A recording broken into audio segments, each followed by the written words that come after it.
I want to show you how to make these really cute Frosty the Snowman earrings. And basically what I have is a head pin, you can use any kind, with 2 different size pearls. And all I have to do is make simple wire wrap like this.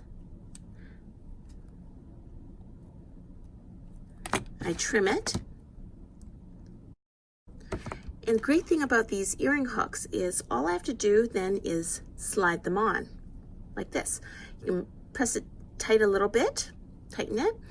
And then for his scarf, I use a bit of red suede, and if you happen to have some yarn, that will do it. And then I trim. And certainly you can fray the edges if you want to get really authentic. And there you have it.